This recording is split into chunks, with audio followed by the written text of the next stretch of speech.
The Gold with Danny Golding starts now. That's gold, Jerry. Gold!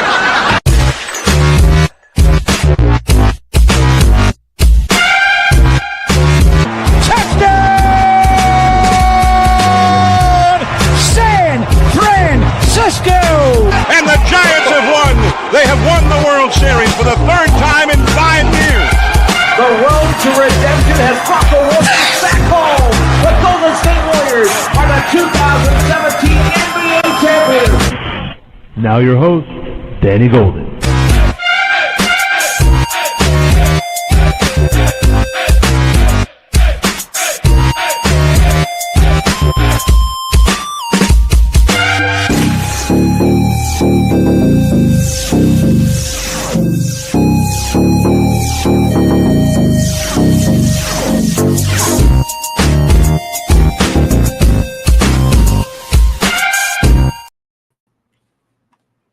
What is going down?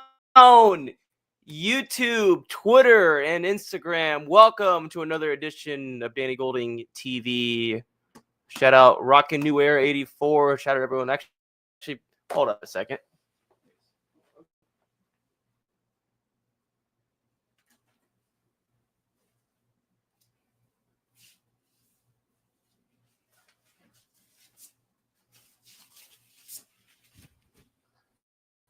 There we go. That seems better. Thanks to everyone. We're streaming live on YouTube at Danny Golding TV, Twitter /X at Danny Golding, and on Instagram as well. Got a lot to get into tonight. It's been a while since I've done a stream. Well, technically I did try to go live, I did go live last night. I had some technical difficulties that I was able to fix. And yes, Rockin' New Era, I did change clothes like Greg Papa. And not only that, I will also, like Greg Papa, be changing hats based on each topic that I talk about. So stay tuned for that as well. So we're going to first get into the Warriors 2024-25 season. Warriors started off this season strong with a 12-3 record through the first 15 games, then had a rough November and December, started to play a little better in January, but the talk everywhere was that they needed to make a move, that they were wasting Steph Curry's career and a chance to get him a 5th ring. They needed to make a move, so they did. On February 5th, they made a big 3-team trade with the Miami Heat and Utah Jazz that most notably sent Andrew Wiggins to the Heat and Jimmy Butler to the Warriors. Of course, the Dubs took somewhat of a risk with that trade since Butler was previously suspended twice by the Heat for conduct detrimental to the team. But Mike Dunleavy Jr. in his second year as Warriors GM after taking over for Bob Myers, of course, had played with Jimmy back in Chicago at the end of his career and during the beginning of Butler's career, so decided to take a chance on him, which ended up turning the season around as the Warriors went 23-8. Was thinking the Falcons in 28-3, excuse me.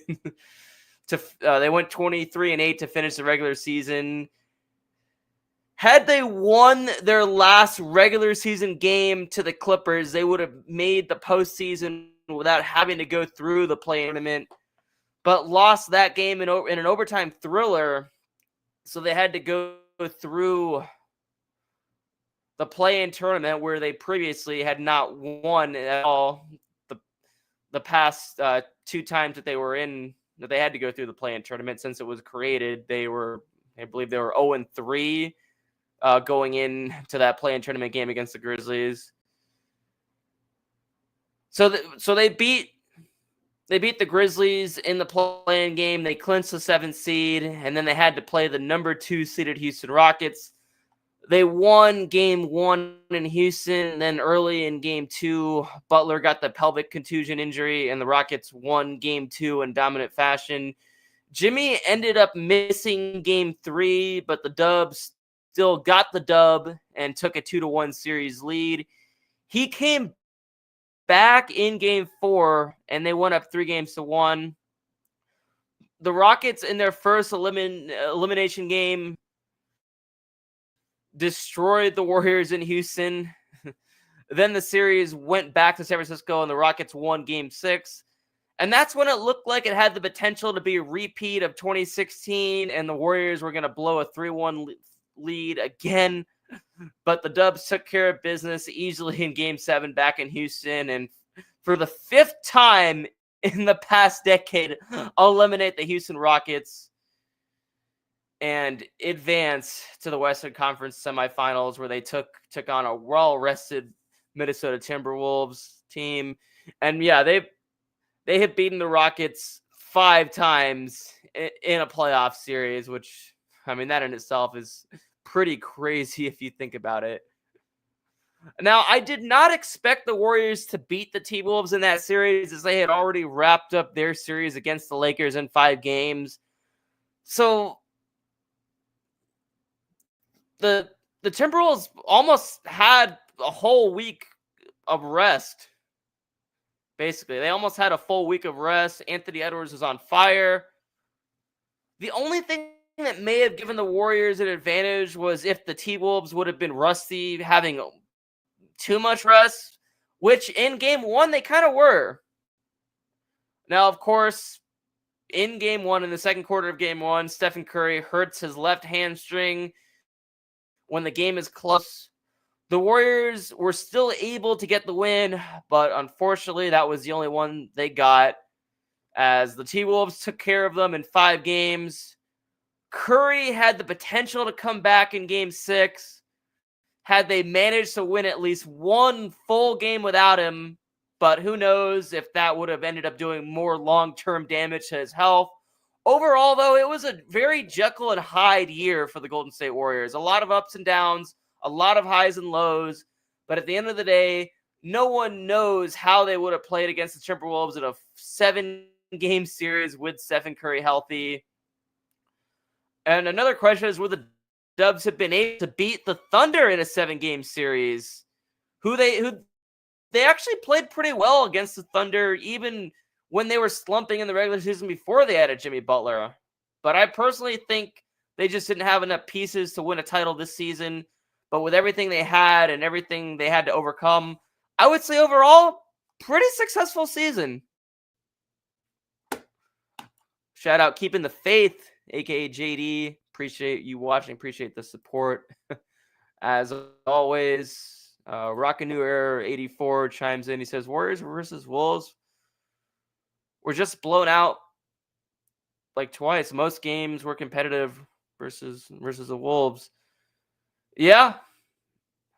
In the regular season, all the Warriors and Timberwolves games, even before they added Butler, were competitive. I remember there was a game in January about a couple days before my birthday where the Warriors got a pretty big win on a national televised game against the Timberwolves, and that's when Curry got interviewed after the game and kind of addressed, all the Twitter GMs that were suggesting all kinds of different trades and everything.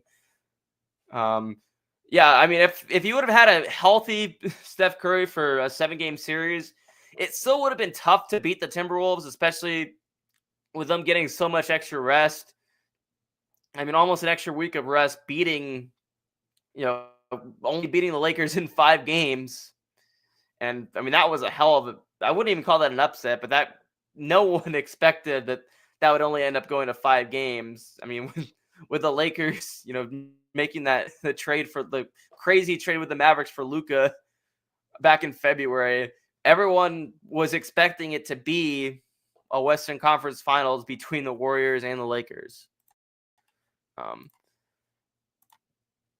So the Oklahoma City Thunder knocked off the T-Wolves in the Western Conference Finals, and the Indiana Pacers knocked off the New York Knicks in the Eastern Conference Finals.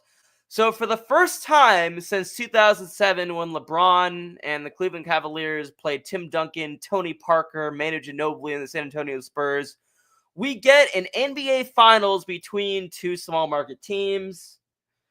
The Pacers took Game 1 in a thriller, which I'll get into in a sec. Right now, the Thunder are up 117-98 with about 2 minutes and 45 seconds left to go in Game 2. So the Thunder are going to take the series is about to be tied 1-1. And this is a series that most people pick the Thunder to win in 5 games. But the Indiana Pacers this season leading up to game 1 had 4 comeback wins when down 15 points or more. They did it first round against Milwaukee, the semifinals against Cleveland, who was the number 1 seed in the Eastern Conference, and most notably in game 1 at Madison Square Garden against the Knicks, where they were down 14 with 2 minutes and 50 seconds left. Tyrese Halliburton hits a game-tying 2 that he thought was a 3 at first, and reenacted Reggie Miller's choke sign in 1995 at that same arena, also playing for the Pacers. And Reggie Miller was also calling the game on TNT, doing color commentary. So the stars aligned in that moment. I mean, just a callback to 95. Knicks and Pacers at Madison Square Garden. Tyrese Halliburton imitating Reggie Miller's choke sign, and Reggie Miller calling the game for TNT. What more could you ask for? And although Tyrese probably would not have done the choke sign had he not known that was only a 2, his foot was on line. It didn't end up being a game-winning 3. But the Pacers in overtime completed the comeback and got the win. And game 1 of the NBA Finals was on Thursday. And the Thunder were up 15 in the fourth quarter against the Pacers. And Tyrese Halliburton hits this game-winning shot.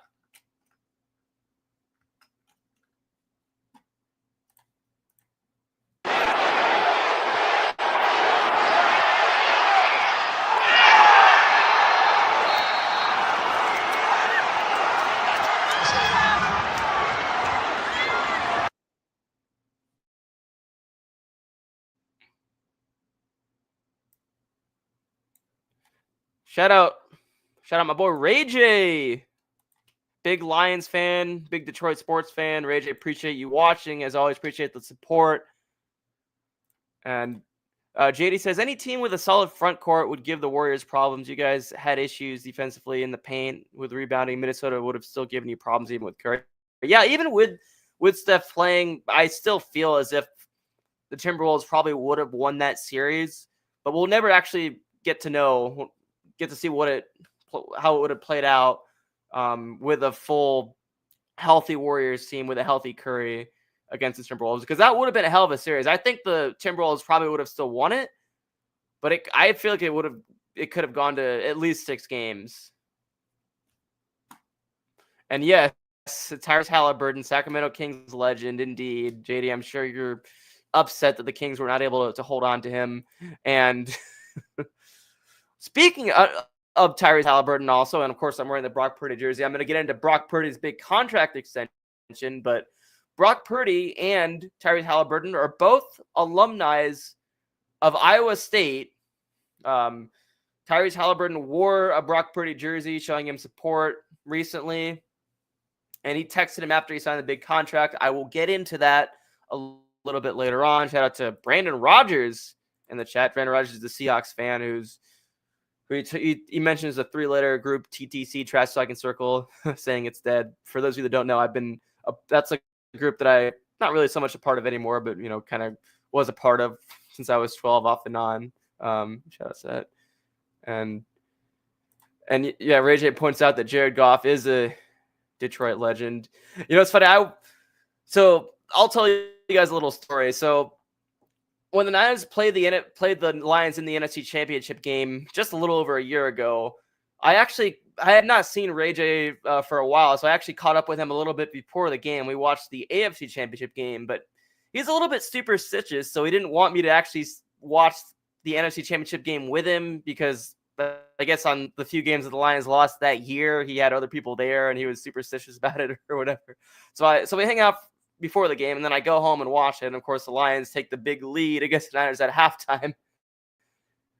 And the second half, though, the rest was history. The Niners came back And that is by far the best.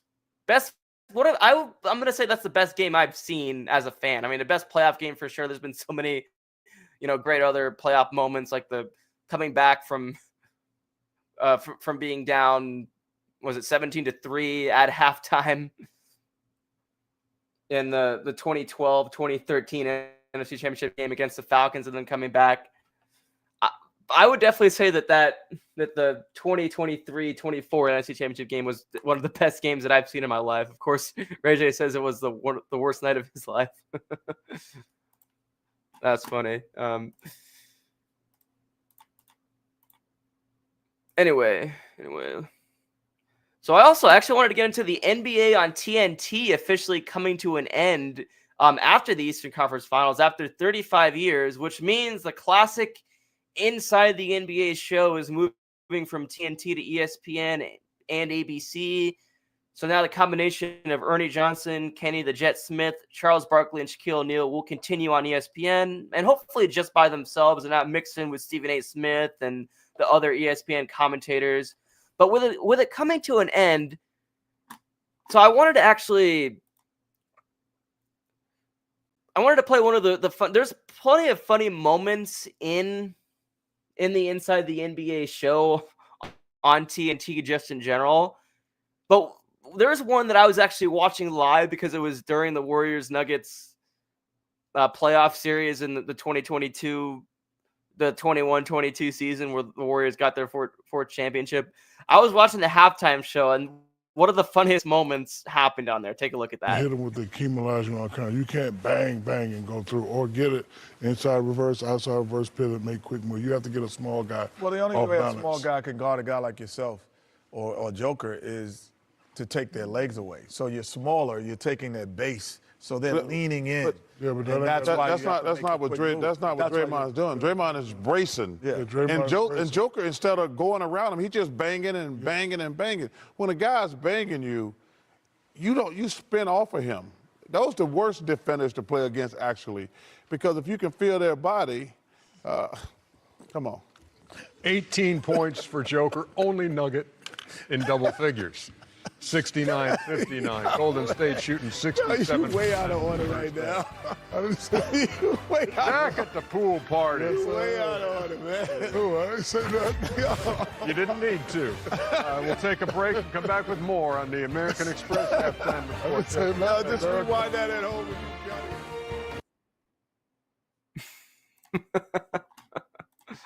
That's one of the moments where, like, wait, did Chuck really just say that? And I showed I wanted to play a few clips from their final broadcast. Changes, the engine is still the same, and to that new network we coming to, we're not coming to F around. And since it's the last show, I'm gonna say it, we're not coming to F around. We kicking ass, we taking names, and we taking over. We're going to see each other, but the faces that you're going to miss, that you forget that they're every day of your life. This has just been a magnificent ride, and as Shaq said, we ain't coming to around. I don't think every single person who's been a Turner with me the last 25 years, some of these people have had kids. They come see us for their prom. They come back when they graduate college, and now they're bringing newborns in. So if you with people that long, they are your family. And I just want to thank everybody at Turner for the last 25 years. Gratitude is the operative word for me. Grateful that, since 1989, I've been with this company. No matter what you call the company, I'll always be Turner. And I'm grateful that I work with you guys. I'm grateful for all of the relationships we've built professionally and personally through the years. You just don't realize that until you see people here on the road and say, hey, this is probably going to be it. And you think back to all the good times you had. The nonsense and the foolishness and the top-notch basketball analysis, all of that stuff's going to be on It's going to be on ESPN or ABC next year, not on TNT. For that, we're sad. But I'm proud to say for the last time, thanks for watching us. It's the NBA on TNT. Before we go, guys, let's get a mic drop.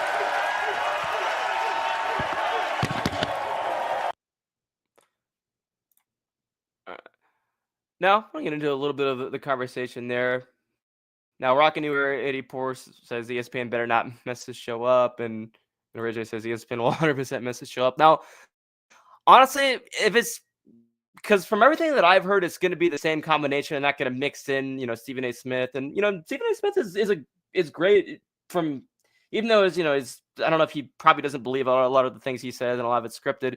He's great in his own way, but just if you were to mix him with the classic TNT crew, it just wouldn't work. So I'd say that as long as they just keep it, Shaq, Chuck, Kenny, and Ernie, and they don't add anyone else, they don't mix it with anyone else, I think it'll basically just be the same show. And I don't think ESPN will mess it up in that case. But if they were to try to change it up, then they would mess it up. That's how I see it happening, how I see it playing out. And JD points out that the NBA is also going to be on NBC. It's funny. I forgot when I was prepping for the show about a week ago, I was going to add on to the fact that with the NBA returning to NBC, now the guy that did the promos for back in the 90s when the NBA was last on NBC has since passed away. And NBC reached out to his family and asked them if they could do an AI version of his voice recording the promos and that they would pay the family for it, of course. And the family agreed to it. So the dead guy that was the voiceover for the NBA on NBC back in the 90s is going to return in artificial intelligence form and do promos for the NBA on NBC. Which, wow. I mean, hell of a time that we live in for sure. Oh, that's cool, Jade. When did he meet him in Sacramento? Interesting. That's cool. Yeah. Kenny definitely seems like a cool guy for sure. And I actually, with you and Rage, I actually wanted to get into a little bit of the conversation that you had about the NFC Championship game.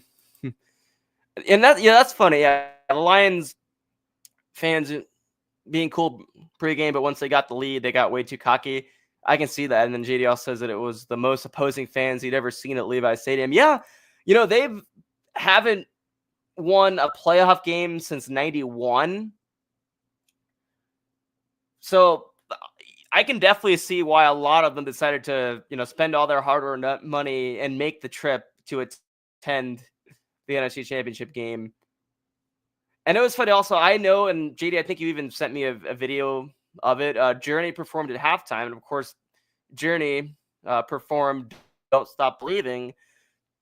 And if the Niners were playing anyone else but Detroit, they could have used the line, born and raised in just a city boy, born and raised in South Detroit. But with the Niners playing Detroit, they had to change that to born and raised in San Francisco. So that's interesting. And,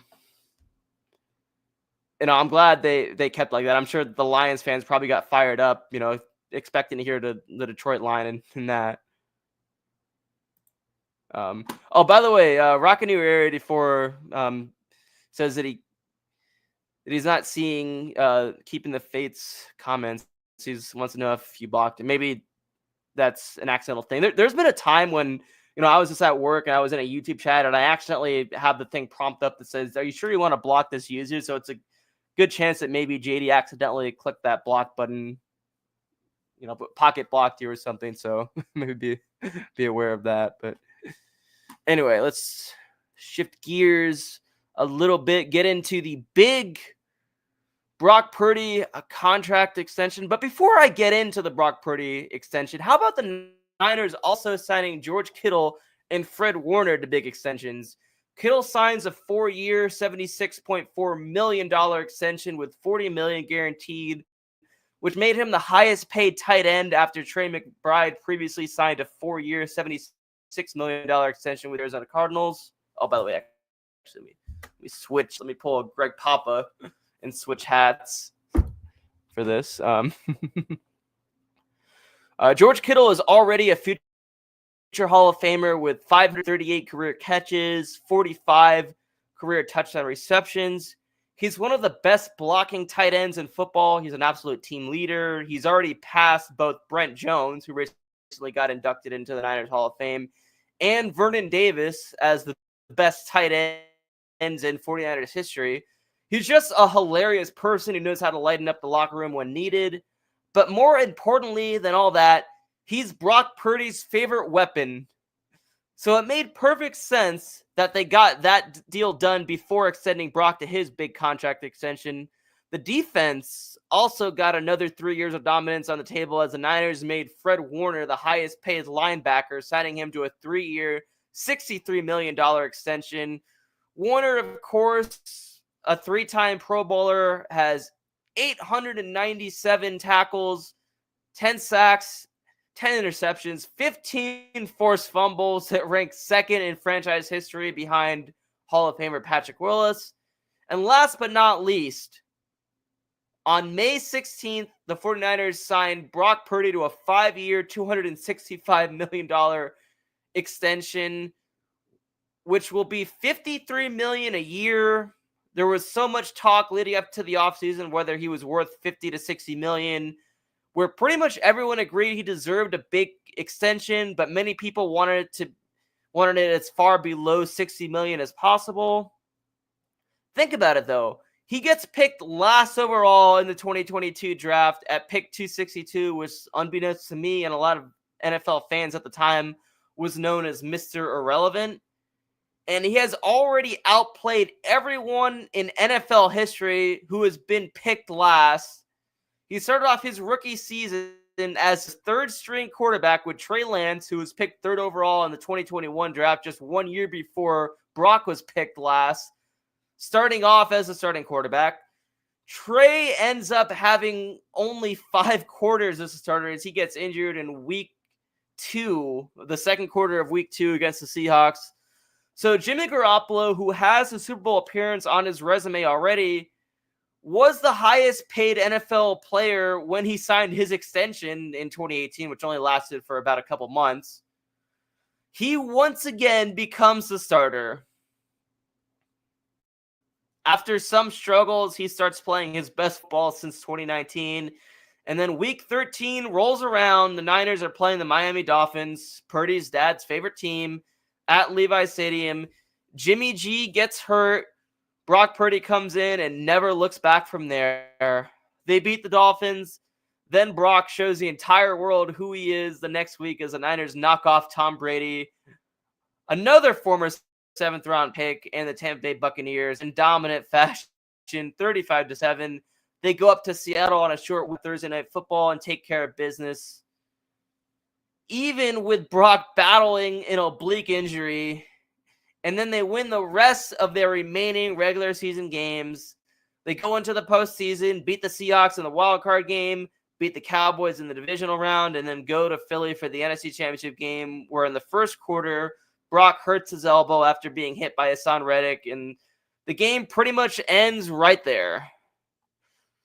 Brock potentially has a serious elbow injury, but is able to rehab and continue where he left off and lead the Niners to a 12-5 season, with a Super Bowl appearance in the 2023-2024 season with 16 touchdowns, 11 interceptions, and throws for 4,280 yards.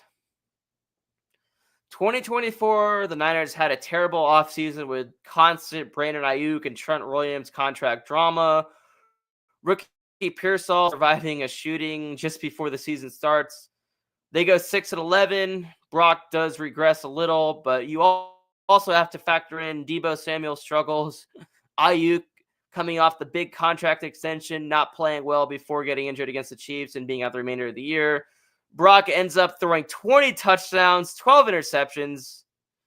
Overall, He's put up some of the best quarterback numbers in 49ers franchise history since Jeff Garcia and is considered the best franchise quarterback since Steve Young.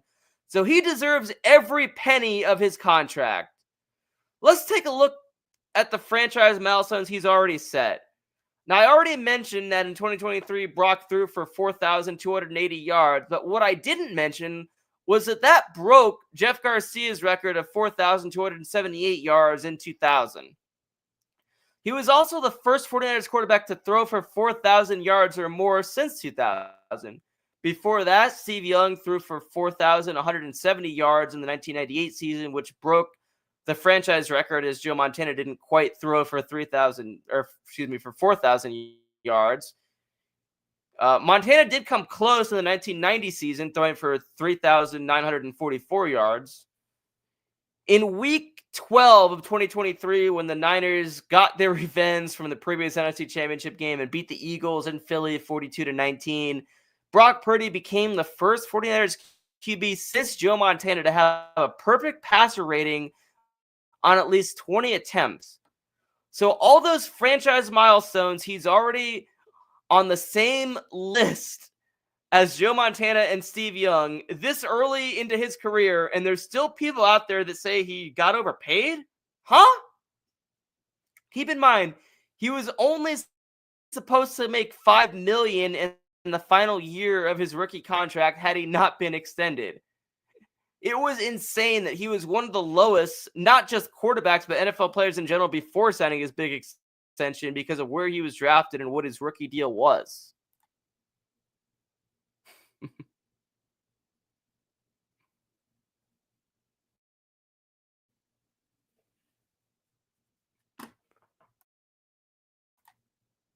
By the way, I'm gonna try something out here and have it be where the comments show on the stage. It's funny. The main reason why I'm doing, because I haven't got a haircut in a while. A lot of people get haircuts every 2 to 3 weeks. I usually get maybe every 6 weeks or so, about every 2 months, maybe sometimes. So my hair, I could gel it and make it look good. But I thought, why not, play it off cool and just, pull a Greg Papa and switch hats between different topics that I talk about.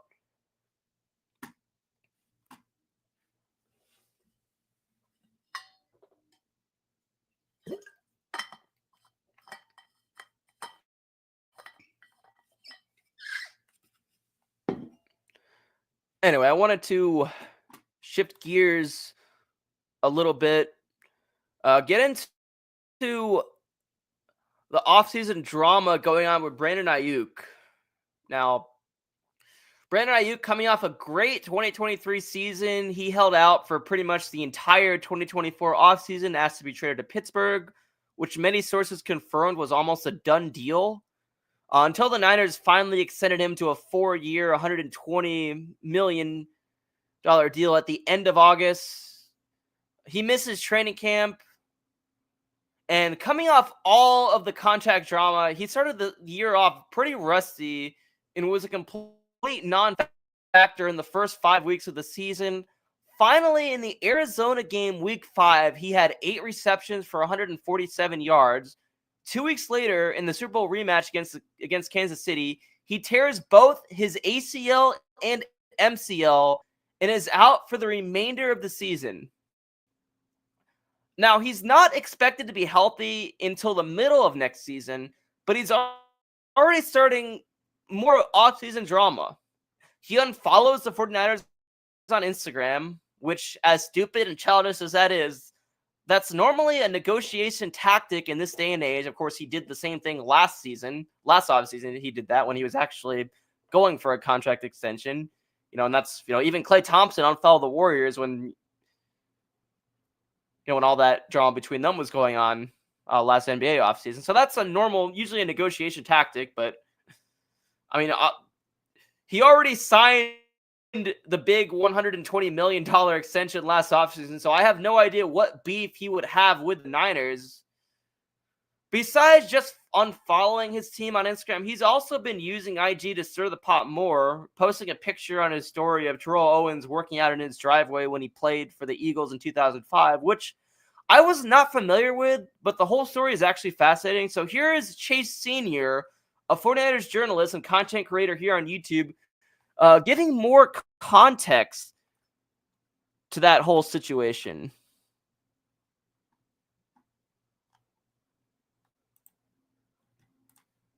Ayuk posted this photo on his Instagram story. And for those of you who don't know the background of this story, this came in August of 2005.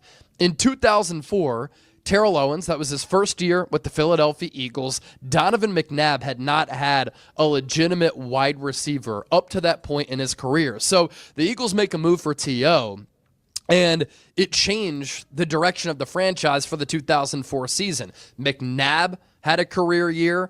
Terrell Owens was fantastic. Late in the year, he did break his ankle on a tackle that is now outlawed. What is now the horse collar tackle. Roy Williams, the safety for the Dallas Cowboys, brought him down, and it was kind of a horse collar hip drop tackle. Both of those tackles are now outlawed in the NFL. T.O. broke his ankle. And he came back in record time to play in Super Bowl 39 for Philadelphia. And if the Eagles would have won that game, McNabb choked, Andy Reid choked in a big game once again against Tom Brady and Bill Belichick, T.O., who had more than 100 yards with a couple of screws in his ankle, would have won Super Bowl MVP. He was dominant in that game. And so the following year, or at least going into 2005, T.O. wanted a contract. And Eagles general manager Joe Banner, Andy Reid, they weren't on the same page because the Eagles had just brought him in. You know how T.O. carries himself, because prior to joining the Eagles, he was a great wide receiver for the San Francisco 49ers. And so this photo here, in August of 2005, this was when T.O. was looking for a new deal.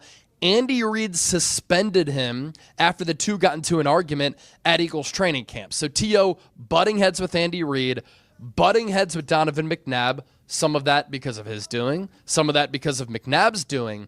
And the same day that McNabb got suspended by the Eagles after that altercation with the head coach at training camp in Lehigh, Pennsylvania, he drove to his house in New Jersey, and T.O. started doing a workout in his driveway, shirtless, doing sit-ups, bicep curls. He had to have let some media members know, because all these media members flocked to his house. They started asking him questions, and T.O. was just responded by saying, no comment, no comment. His agent, Drew Rosenhaus, who many of you know now, one of the power agents in all of professional sports, he was also there. And it was before virality was a thing on social media. It was as close to that as you can imagine. The lead story on SportsCenter, all of the local sports networks and news networks were talking about T.O. infamously in his driveway doing sit-ups and bicep curls. So that's Chase Sr. He covers the Niners on YouTube. He's also a journalist. I think he's worked for Sports Illustrated, I believe, and all that. And I just wanted to play that because, some people on here that are watching, like JD and probably rock a new era 84, probably remember when that situation with T.O. With the Eagles was going on. But that's a little bit before, I was only 8 years old in 2005 when it happened. And I didn't really get into sports until I was 10. So I wasn't really familiar with that. But so Brandon Ayuk posts the photo of T.O. working in his driveway on his Instagram story about a week ago, and then he also posted another message that I actually, because I didn't see the T.O. thing on his story, but I did see him post about y'all are too old to be haters or something. If you're over 30, focus, just post your kids and shut the fuck up or something. My whole view on it, and Rockin' New Era 84 says that Ayuk has been a diva since the Super Bowl loss. That's pretty much it. I mean, he's a diva. He basically is, from 2020 through 2023, all he did was shut up and play, and he put up big numbers, and he had his best season in 2023, and then just has been nothing but a diva since then. Now, if he had, I feel like part of the reason of that was also just as a negotiation tactic, as he wanted his big $120 million contract, which didn't, of course, end up coming until the very end of the offseason. I believe it was August 30th when he finally signed that. So he missed all the training camp, and he, like I said earlier, he showed up very rusty in the beginning in the season, and it took until week 5 for him to actually finally have a big game. And then he gets injured a couple weeks later. He tears his ACL and MCL. He's out for the year. Now, so I basically understood. I mean, I didn't expect it to be as bad as it was last offseason because Ayuk, unlike Debo, who has already done that, I didn't expect Ayuk to really be like that last year. But I get it to an extent, but this offseason doesn't make sense. He already signed his big extension. He's not going to be healthy until midway through the season, I believe. So what's even the point of that? I mean, is he requesting a trade? Like, what's going on? JD, in the faith of you're still watching, I'm not sure if you are, but if you are, I know you touched on that a lot. You said in your streams that you think he should be traded. Give us give us your thoughts on what the Niners should do with Brandon Ayuk right now before I shift gears. Just talk maybe just about a minute some Giants baseball before I end the show with my segment Anniversaries and Crazy Stories. So yeah, JD, if you're still watching, just give us your take on what the Niners should do with Brandon Ayuk, because it's reminded, because I wasn't really. I mean, I did watch, of course, T.O. when he played for the Cowboys. It's kind of when I first remember him, and I remember there was a lot of drama going on then. I was seeing to really see him play for the Niners and all that, or even play for the Eagles. But what this is more reminding me of, rather than T.O., it's reminding me of Michael Crabtree in 2009 signing the big, or excuse me, getting drafted by the Niners and then holding out for more money and not, joining the team until like the 5th week of the season or something. And also, you just heard Chase Sr. explain the context behind the workout photo when he was suspended by the Eagles during training camp in 2005. And then, working out his driveway and inviting all the media there and whatnot. So that season, he ends up getting only playing the 7 weeks of the season, and he gets suspended by the Eagles and then gets released. And then the following year, 2006, I believe, is when he signs with the Cowboys. And it's kind of, now the situations aren't similar because I don't believe T.O. was coming off an injury at that time, but he was suspended 7 weeks into the season. Brandon Ayuk isn't even going to play until at least maybe, I'm not sure exactly when, but midway through the season. And like Rockin' New Era 84 says, nobody is going to trade for him right now. And he says, if I were the Niners, I'd let him play out this season and trade him next offseason. Yeah, that's probably what's going to happen regardless of, how the season plays out. Even if the Niners win the Super Bowl, unless Brandon Ayuk just has an incredible year after he comes back and is healthy, I have a feeling this probably will be Brandon Ayuk's last season with the 49ers. Anyway, real quickly, I'm just going to touch on about a minute of Giants baseball. Let's see. So the Giants are now 38-28, having swept the Atlanta Braves, beating them today 4-3. They had a hell of a week coming off a 5-0 comeback to beat the Padres last Wednesday, and they ended up splitting with the Padres in the 4-game series. On Friday, they walked off against the Braves on a wild pitch, which was crazy. But here's actually something very unique that happened in that game. A fan throws a ball right on home plate.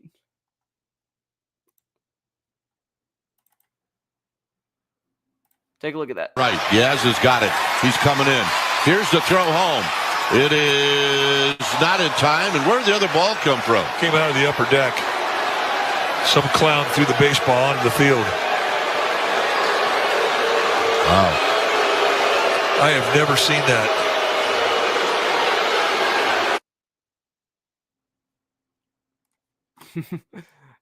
Yeah, I thought that was also pretty funny, of course. Hearing Mike Krukow call the fan a clown. Yeah, that's something I've never seen before. Wow. So the Giants walk off that game on Friday with a wild pitch.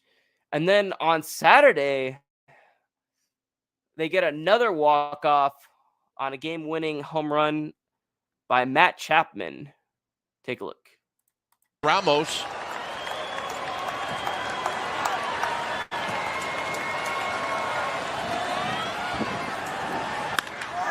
Up the middle, and a base hit. Nice at bat. A little bit.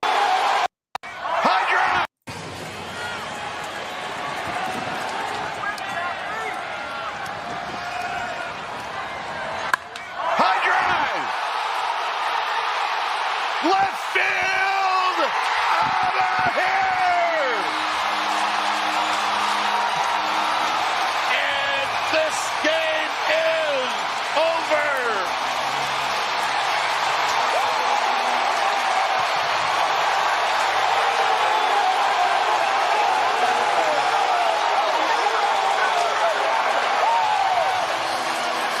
A breaking ball, and he left it up. And Chapman makes him pay the ultimate price, and there wasn't one person in this crowd that didn't think he was going to do this. And Chapman delivers. My goodness. Oh, Ray J says, how about the Detroit Tigers? Yeah, Ray J, your Tigers are 43-24 and are in first place in the AL Centrals. So, yeah, I know they are one of the best teams. They given the Giants some trouble in the series that they played against them this season. So, good luck to your Tigers the rest of the way. So, the Giants sweep the Braves. And some news came out about a couple hours ago that they made a trade. They announced that they have traded Lamont Rate Jr., who has been struggling this season, to the Los Angeles Angels of Anaheim in exchange for a player to be named later or cash considerations. Lamont actually had a hell of a year during the 2021 season where the Giants won 107 games. It was even nicknamed Late Night Lamont. But this season, he has been struggling, so not too surprised by that news. We'll see how it plays out. Anyway, before we end the show, let me get in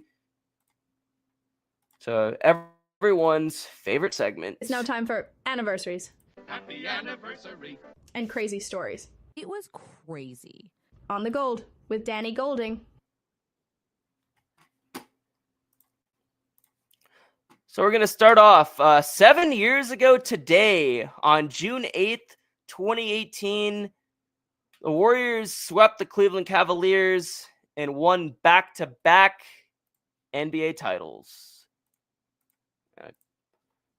It's now time for anniversaries. Hold on. Sorry, I'm still trying to figure out all the ins and outs of StreamYard. Okay, yes. That is what it looked like 7 years ago today, June 8th, 2018, when the Warriors swept the Cavs and win their second title in a row. They win back-to-back titles. And they are the last team to win back-to-back titles.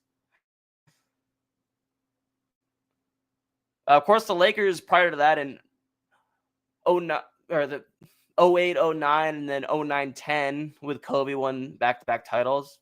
And then after that, 2016, 2017, and then 2017, 2018, the Warriors win back-to-back titles. That was 7 years ago today.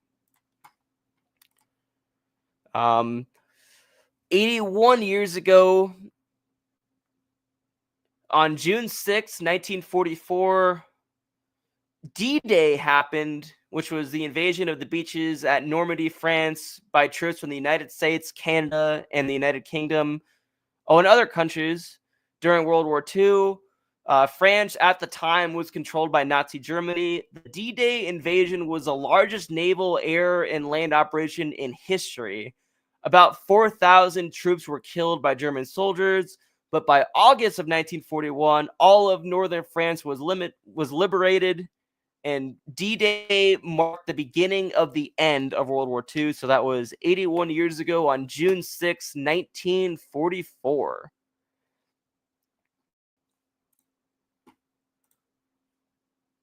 On June 9th, 1989, 36 years ago, former MLB pitcher Jim Rooker, while color commentating the broadcast for the Pittsburgh Pirates against the Philadelphia Phillies, says that if the Phillies were to lose the game after being up 10-0, if the Pirates were to lose the game after being up 10-0 against the Phillies, he would walk home to Pittsburgh from Philly. The Phillies ended up coming back and winning, and later in October of 1989, he kept his word and decided to do a 300-mile walk for charity. And I downloaded a clip of that. Let me play real quickly. Hold on, I think I got to clear out my studio. Got to clear out my old files first. All right.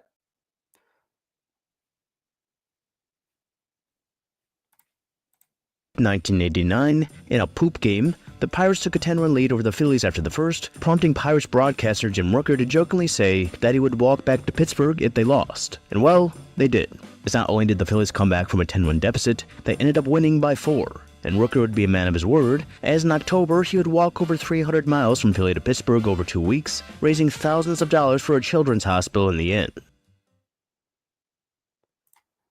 Yes, and I believe Paul Pierce, I think, did something similar to that this NBA postseason.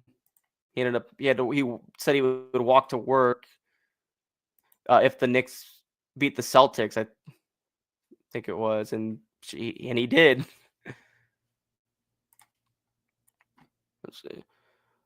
So another thing, the new Pope Leo, is from Chicago and a big White Sox fan, and was at the 2005 World Series. Of course, Pope Francis died recently, and then Pope Leo, the first ever American Pope, took over. And here's him at the 2005 World Series. Breaks away from a win here in 2005 in Game 1 with Jenks on the mound. They're 2 strikes away from a win here in 2005 in Game 1. There he is. Yep. There's the new Pope, first American Pope, and big White Sox fan. Yes, Leo. What a great name, Ray J. That's for everyone out there. That's what he named his son. That is a great name indeed. Yes, indeed. Shout out Cloudy Match. I'm not sure exactly who it is, but he says, remember the battles we had 2012, 2015, Hawks versus 49ers. Here's to our teams being great again to have those battles again. Yes, indeed. Yes. The Seahawks-Niners rivalries, when both teams are good, are great, are incredible matchups, great rivalry in general. I mean, it was kind of a one-sided rivalry when the Seahawks would always win. But 2019, that's when we got to see the rivalry kind of return.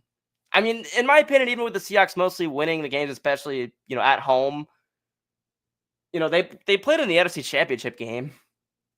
I mean, so you can still see I still say that's definitely a rivalry.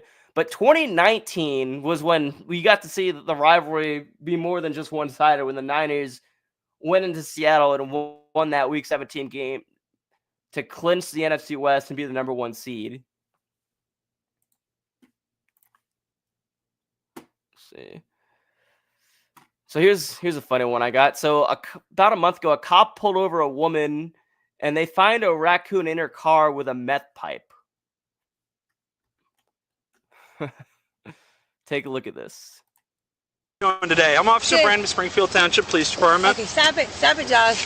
How are you? So the reason I stopped you is you are suspended with a warrant for your arrest. I am? So do me a favor, turn off the car, put the keys up on the dash, detain you for that warrant, and because you are suspended actively. Oh. Hey. What? Come here. Hello? The raccoon has her meth pipe. As what? Oh my God. Her meth pipe. He's playing with the meth pipe right now. No, don't reach for it. That's evidence now. Oh, I don't want him to have that. That's why I'm going to do it. Hey, buddy. Huh? It's okay. Okay, you're on Arlington. He'll be here in 2 minutes. I'm right across from my house.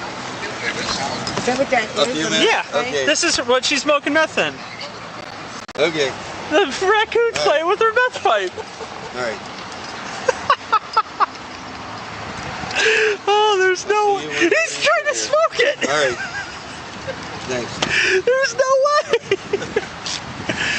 All right. Enough fun and games. Here. Again? Huh? Oh. Yeah, he's on his way here. Keep an eye. She was trying to take the meth pipe out of the car. Just keep an eye on her real quick. Yeah, I think the funniest thing about that is just the cops just absolute reaction, just cracking up laughing at that whole story with the meth pipe. I mean, that's just absolutely priceless. So the next story we got is recently a DoorDash driver made a delivery in Chicago and somehow made a wrong turn and ended up on the taxiway at Chicago O'Hare Airport. Most DoorDash deliveries end at a house. This one ended up next to a jet bridge at Chicago's O'Hare International Airport. Police say a delivery driver accidentally drove into an unauthorized secured area at O'Hare, right by the gates where planes were lined up. Surveillance video shows the car pulling in, stopping near airline support vehicles, and getting surrounded by airport staff minutes later. Officials say it was an honest mistake and no complaints were filed. Yes, I can see that definitely being a big security risk. I deliver for DoorDash and Uber Eats too, on the side occasionally when I have time. And I've, had issues where I find an apartment complex that's impossible to find the right house number or whatnot. But I can't imagine making a wrong turn and then finding yourself on the by an airport jetway. I mean, that's just crazy. So last month, Trump said he wanted to reopen Alcatraz. Now, as someone from the Bay Area, who's a fan of Alcatraz, I found that story very interesting. Now, Alcatraz, the island itself, got transformed into a federal prison that opened in 1934. In 1963, it closed down. A decade later, in 1973, it opened as a museum and has been a museum ever since. Now, being from the Bay Area and visiting San Francisco multiple times, despite moving to the Phoenix area when I was 7, I had actually never been to Alcatraz. My parents, who lived in the area for a lot longer than I did, say they haven't been there either. Am I running out of time to visit it because it might actually be reopened as a federal prison? I mean, despite the millions of dollars that would cost taxpayers and the fact that it only holds 312 people, who knows, right? I mean, come on. That's just crazy. And speaking of Donald Trump, we're going to get into the Trump-Elon beef that happened last week. Yes, and this is something because I was actually following this in real time when it was happening. So let's see it.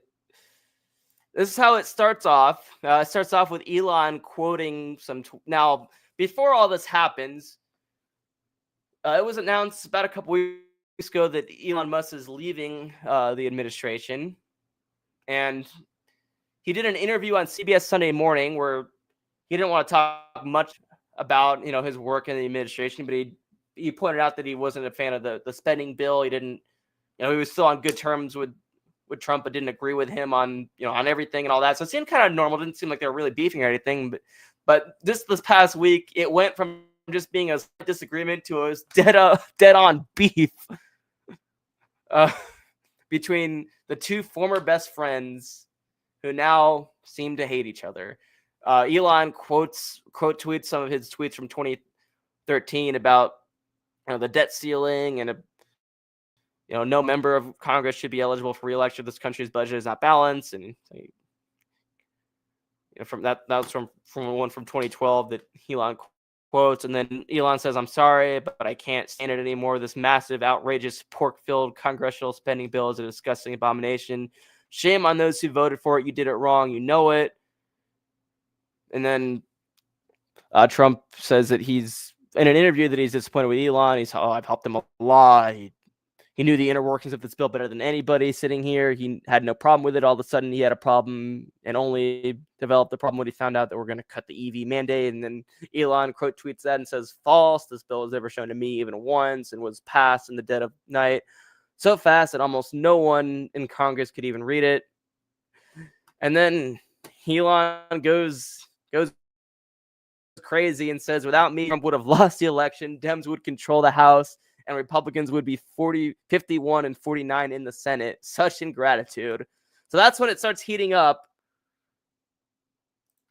But you ain't seen nothing yet. It gets even worse. Elon then says the Trump tariffs will cause a recession within the second half of the year, which I'm pretty sure we already knew that. I don't know how that's, how that can be considered new.